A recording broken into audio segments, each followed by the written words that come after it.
Dans une entreprise, il y a 3 thématiques à toujours avoir en tête et à bien travailler.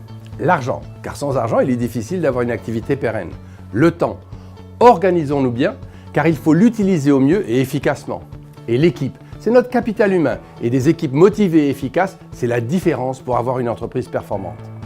Alors, je vous propose de voir ensemble 6 clés de succès pour une équipe qui gagne.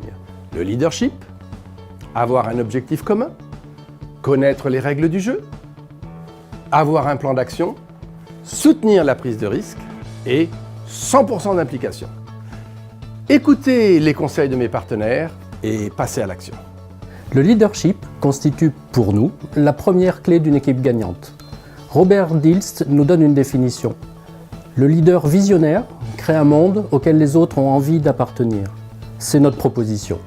Faire que le chef d'entreprise, par son leadership, construise une entreprise dans laquelle les salariés ont envie de travailler. Donc, pas seulement du management, pas seulement du leadership, un fort leadership. Parce que nous croyons qu'un manager gère des ressources et un leader donne du sens et donne une direction à son équipe. Il insuffle l'inspiration à son équipe avec une vision claire. De plus, en tant que leader, avec votre sens de la responsabilité et la passion qui vous anime, par effet de contagion, l'équipe sera motivée à fonctionner à son niveau maximum. Un leader fort est quelqu'un qui assume la responsabilité des actes de l'équipe entière et est capable de prendre les décisions qui s'imposent. Une bonne nouvelle ? Nous vous accompagnons à améliorer vos talents de leader. Il n'est pas de vent favorable à celui qui ne sait pas où il va, aurait dit Sénèque. Définissez votre destination si vous voulez avoir une chance d'atteindre votre but. Au niveau de l'équipe, il s'agit de l'objectif commun.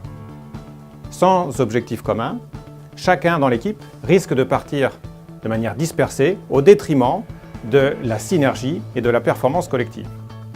Au contraire, un objectif commun permet de concentrer l'attention et les actions de chacun vers un élément cohérent.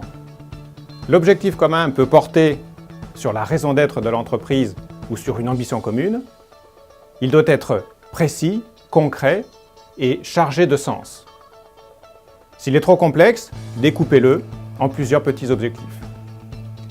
Veillez aussi à ce qu'il soit SMART, acronyme pour spécifique, simple et clair, mesurable, pour évaluer l'efficacité de nos actions, ambitieux, pour être motivant, réaliste, pour ne pas décourager, et défini dans le temps. Une fois que vous avez défini votre objectif commun, l'équipe peut se mettre en marche vers une organisation collective.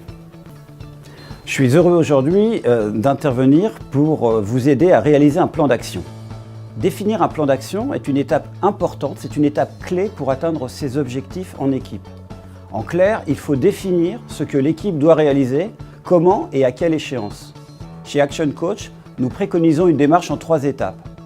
1. Chaque collaborateur doit savoir ce qu'il a à faire et son niveau de responsabilité dans l'atteinte de cet objectif.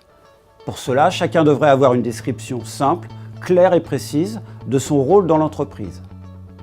Ensuite, il faut développer une stratégie expliquant comment atteindre ces objectifs et les principales étapes pour y arriver. Ne pas hésiter à le découper en sous-objectifs. N'oublions pas la sagesse africaine. Pour avaler un éléphant, il faut le manger par petites bouchées. Ensuite, développer des tactiques précises permettant d'atteindre ces objectifs. Au cours de ce process, il y a plusieurs points de contrôle qui seront autant d'occasions de rectifier le tir, si besoin, et de célébrer en équipe les petites victoires.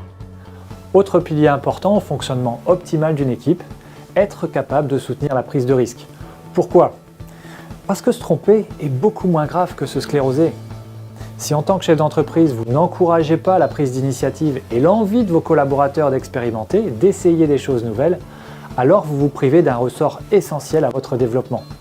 S'il n'y a plus de prise d'initiative dans l'entreprise, alors on arrête tout simplement d'avancer. Si vos collaborateurs se sentent à l'étroit, ne disposent d'aucune latitude pour s'exprimer, alors c'est le début de la fin, pour eux déjà, car ils ne resteront pas longtemps, mais pour l'entreprise surtout, qui verra progressivement ses talents la quitter. Un point commun des équipes qui gagnent, c'est qu'elles se trompent vite. Elles se trompent plus vite que leurs concurrentes, de telle sorte qu'elles trouvent plus rapidement les solutions qui marchent. Et pour se tromper, il faut expérimenter, prendre des risques, c'est donc essentiel.